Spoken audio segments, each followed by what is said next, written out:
All right, I'm going to show you how to get your Coinbase account funded. It's pretty simple. You're looking at the homepage here. This is me already logged in. So if you haven't logged in, go ahead and log in. And this is the page that you're going to see first, whether you're on a phone or whether you're on the computer, which I'm on. Now, go ahead and click on the add payment method. You have a lot of different options here. You can use debit card to invest small amounts. I believe the limit is $1,000. We'll have to double check on that. But the best way to make large deposits over $1,000 is going to be through your bank account or a wire transfer, which has no limitations. Now, you can set up direct deposit and have your paycheck deposited into Coinbase. That's an option.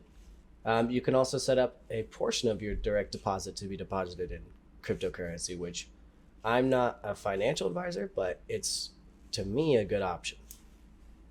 Now, for this video, like I said, we're going to go ahead and fund your account. I'm going to connect my bank account by clicking on this button here.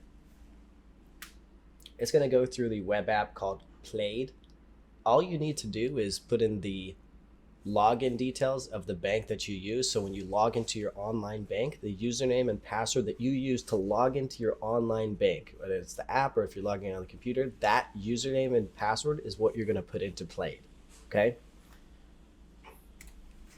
If you don't know that, you're going to need to hunt it down or just change the information through your bank. So I'm going to go ahead and put my bank information in. And I'm going to blur this out.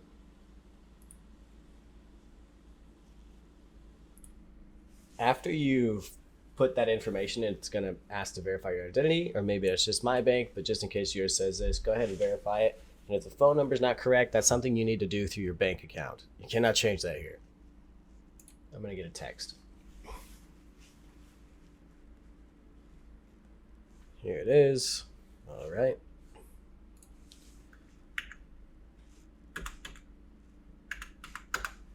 And if it was not accepting your credentials, I promise you, you're not putting in the right credentials for your bank account. If you could not get to this point, you were not putting in the right credentials for your bank account. It is the online banking login. So when you log in on just your bank website page, if you logged into your app, that is the account information you need to be using, just so you're aware.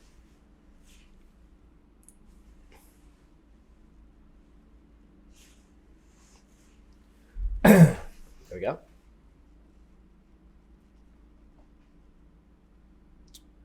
All right, I'm going to do my checking account. It's going to ask you to connect one of your two accounts. There we go.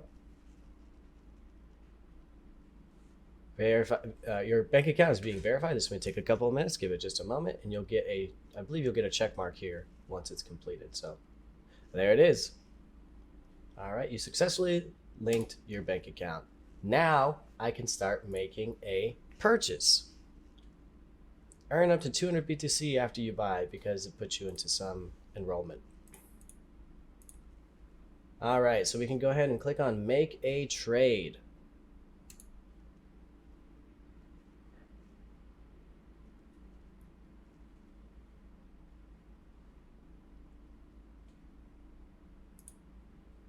There we go. It looks like the maximum is 7,500 through a bank transfer. One important thing that I didn't mention here is that when you do a bank transfer, it can take 3 to 5 business days for this to actually land in your Coinbase account. So just be aware, this is not going to be instant when you're funding your Coinbase account. It will take a few business days to complete. This is the typical process for a bank transfer. Go ahead and keep watching.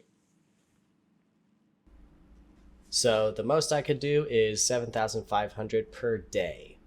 Now, if you wanted to do more than that, you need to do a bank transfer, okay?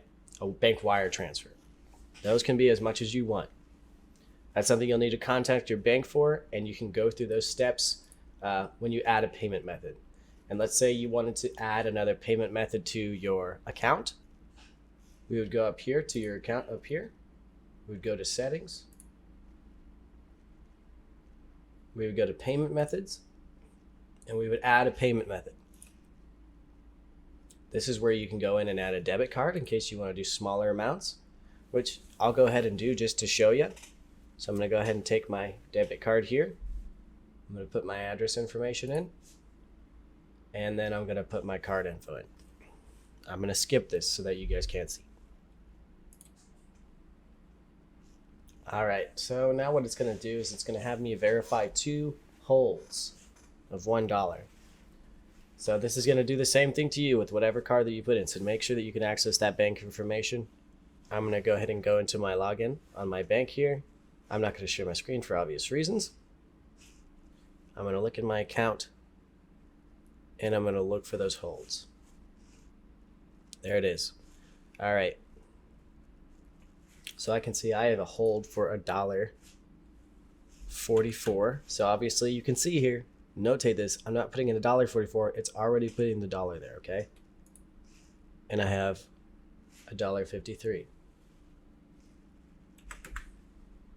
Verify card. There we go. Now I have 2 options of making a purchase. Again, if you want to make a purchase through a wire transfer, if you're doing over $7,500, add payment method, wire transfer, and it's going to ask for your bank routing number, and you're going to go through the wire transfer in that fashion. I'm not going to do that right now. Now, we're going to go back to the home page. All right, so we're going to go ahead and make a purchase with our debit card, but I'm going to show you something. Some banks will not allow you to make a debit card purchase. We'll see if mine does. I don't believe it will.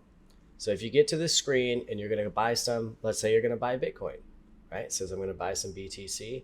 I can change whatever coin that I'm buying. Maybe I want to buy USDT. Maybe I want to buy something else. But right now I have it set to buy, well, I could buy USD Tether. I could buy Bitcoin. Let's say I want to buy some Bitcoin. I'm going to buy $50. Let's see if my card will allow me. Looks like it won't. So you can see you can buy up to $0 a week using this payment method. The reason for that, according to Coinbase, is they no longer support linking new credit cards, and some card issuers are blocking cryptocurrency purchases with existing cards. So they're encouraging you to switch over to a linked bank account instead, which thankfully we did already. So you can see if I just go ahead and switch over to my credit union and I can select it here, it's not going to stop me from previewing this purchase. I'm going to preview my buy, and it's going to come up with a contract, and you can see there's a Coinbase fee, and so the actual purchase I'm going to end up with is $48. So $50 worth of Bitcoin, and it's actually going to continuously change the longer that I don't click on this, so that's why you're going to see that change, because it's with the live market. So constantly changing, click that, boom, boom, boom, boom, boom, boom. That's the market. All right. So if you go ahead and put your card in and you're not able to make a purchase, it's because your bank does not allow you to make purchases from Coinbase using a debit card. Sorry. Otherwise, you can go ahead and safely connect your bank account and you should be good to go. All right, everybody. Thanks for watching.